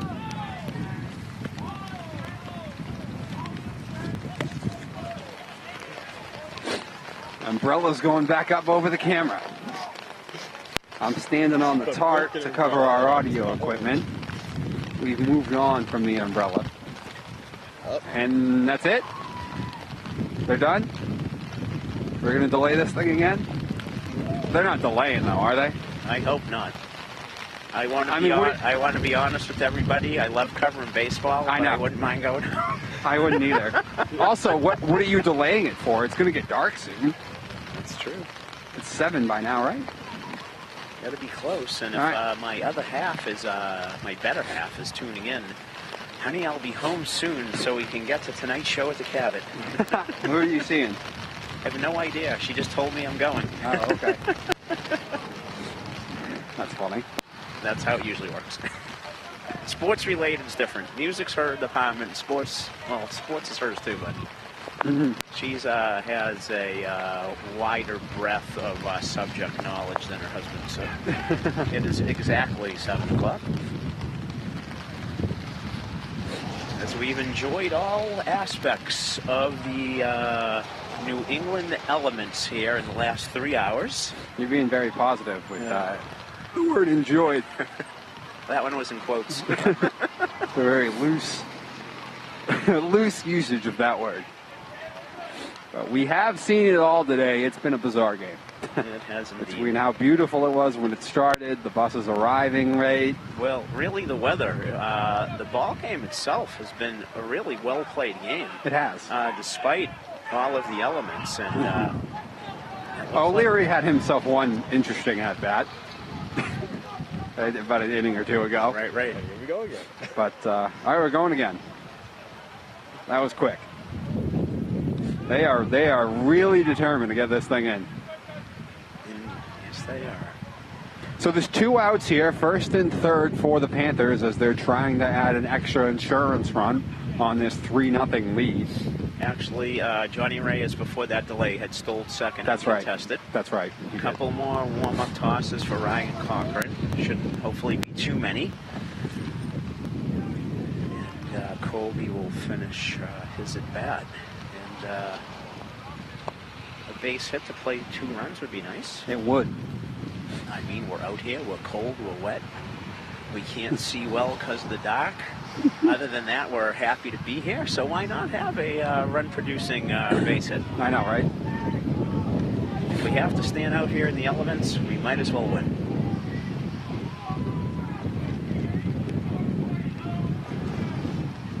All right, McLean in what is a 1-0 count, I believe. It is, according to the board. Oh, he just boxed, didn't he? No, he didn't. He stepped off. No, he did, okay. He didn't rock forward either, the way Fales had earlier in the game. Devin Koloski trying to bait him there, breaking down the line. McLean fouled that. That's going for a car.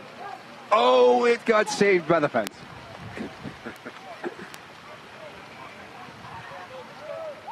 The last couple inches of that fence was just enough. Just enough. We need a net repair here over on the first base side. Ooh, nice Big, slow breaking ball.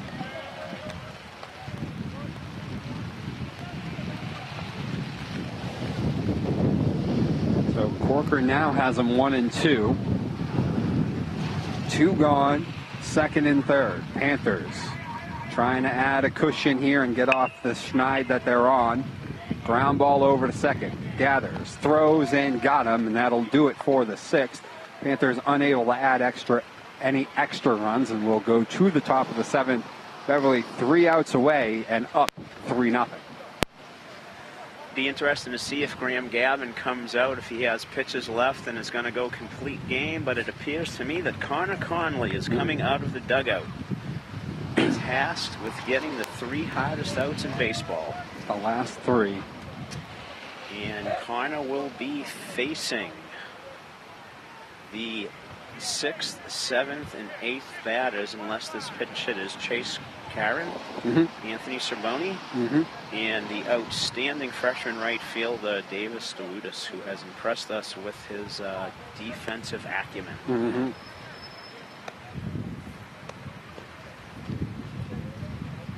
So Connor Conley on now to try and finish the job on what has been a outstanding performance from Graham Gavin. I mean, he faced it all today. An 8-2 Masco team that we all know is really good. You know, loosened up for this game. Masco didn't get here till later. Then there was that. Then there was the elements. The cold rolled in. Then he had to take a break because of that, and he just kept on going. 2 rain delays, as a matter of fact, even though the second one was short. But I agree, it was a heck of a performance. I mean, you shut out this team over 6 innings, you're doing something right. And just see if we can seal the deal. It has been a little bit of an Achilles heel for the Panthers closing games out, that they've had leads and had opportunities. So Connor Conley will be out there looking to establish a new precedent for this year's group of Panthers as the temperature drops below the 50s to 48 degrees.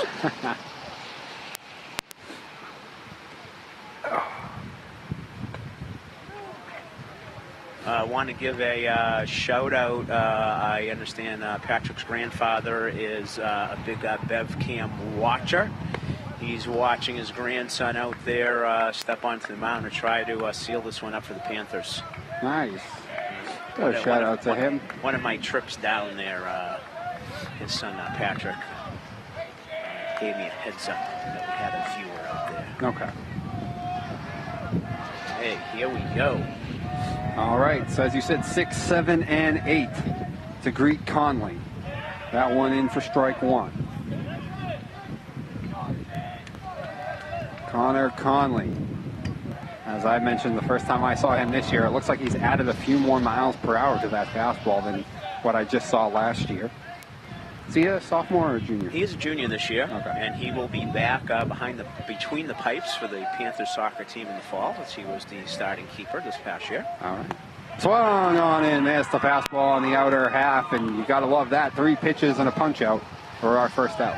Beautiful pitch right on that outside corner. Obviously, the batter was unable to reach that.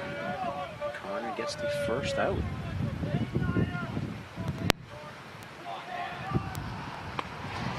Strike.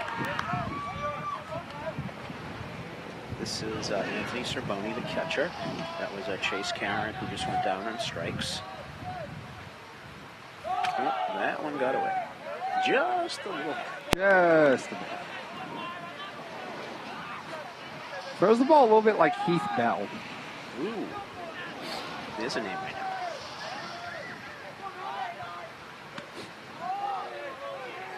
Little sort of hop. Same arm goes back here, kind of short-armed it. Very simple. Closing out this game just like Heath Bell, too. Just a little up in the zone. They've used him a number of times, I think, to close out games this year. This is at least my second time seeing him in this situation. Well, last year he was nearly flawless in relief. I'm not sure when he gave up a run, but it was late in the season. A walk there, though. And that's going to bring up the right fielder. Yeah, Davis DeLutis, as we mentioned, made a couple of nice plays in right field today.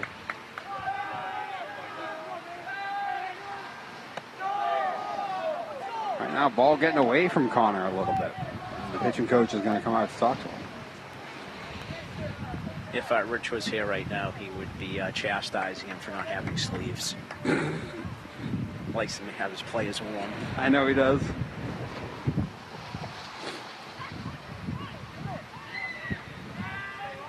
Of course, the sleeves couldn't be white because he's pitching. They have to be dark. Something that Rich and I noticed yesterday, that both teams in the softball field wore black pants. And we were wondering if that was a rule because they deliver the ball underhand. Oh, that's interesting. That wouldn't make sense. That would absolutely make sense.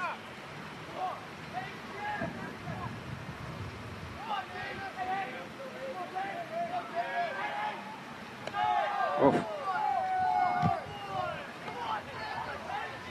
Connor's struggling with his grip, it looks like, a little bit out there. Hopefully his hands are warmer than mine. 2 balls, 1 strike. Doubting that there's going to be a steal, given the situation.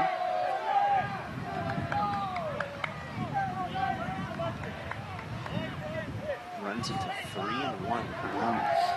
3-1 now on DeLutis. That one is skied way up and out of play. No, oh, no, it's not. What a catch. I can't believe that thing came back. Colby McLean didn't quit on it. The 2 announcers did, but Colby found the fence and the ball drifted back in. As we said, the wind blowing towards right field. Yeah, the wind definitely pushed that thing back. That was way up there. Because if it hadn't been for that, there's no way that ball's in play. 2 down. We have a bunt attempt. It's foul. That was Cale Weedman. Mm-hmm. I think he tried to get a sacrifice bunt down earlier in the game. I think it was him and was unable to, but he tries to bunt for a hit there. Well, obviously not a sacrifice situation with 2 outs here in the bottom of the 7th. Yeah, trying to bunt for a hit. That one in for a strike as well. Fakes bunts and pulls it back. Now he's down 0-2. Connolly, 1 strike away from snapping the Panther losing streak. That one in on the inner half and missing.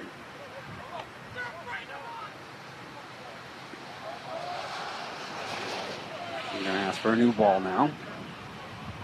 Good move.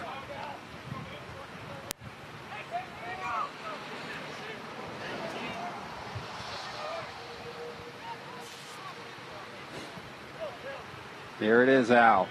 Conley 1 strike away from putting an end to this ordeal. Runner goes. But in true fashion, if out today is gone, we're going to wait a little longer. Takes the force out. He obviously thought he had the jump there. Yep. Swung on, bounced foul.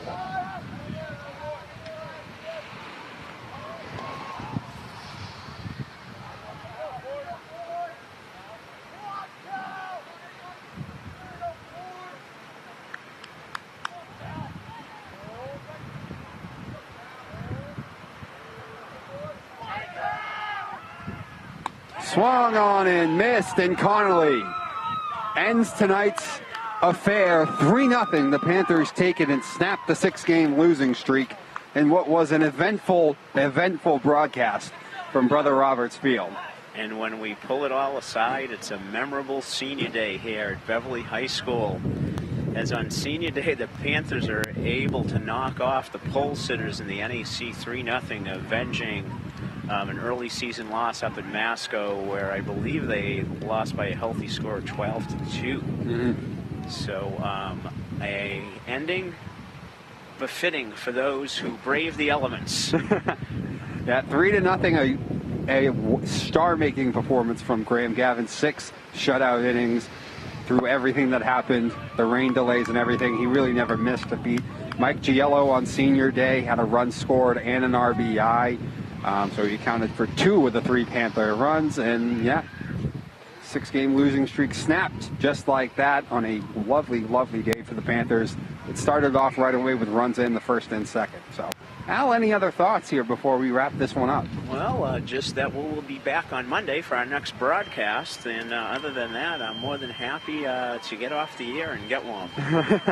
All right, have a great rest of your week, ladies and gentlemen. 3-0, the Panthers take this one over Masco. For Dominic Lorenzano and Al Visnick, signing off. Good night.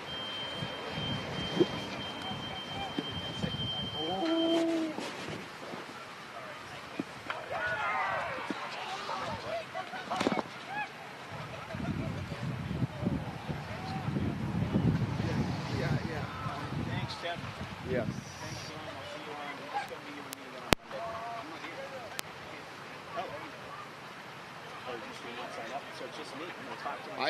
I thought you were signed up for Monday. I thought you were. I mean, if I am, I can try and say I'm missing. Hey, you haven't heard me do a soliloquy yet. Thanks, Mark. Hey, gotta run. Oh, hey, Mark.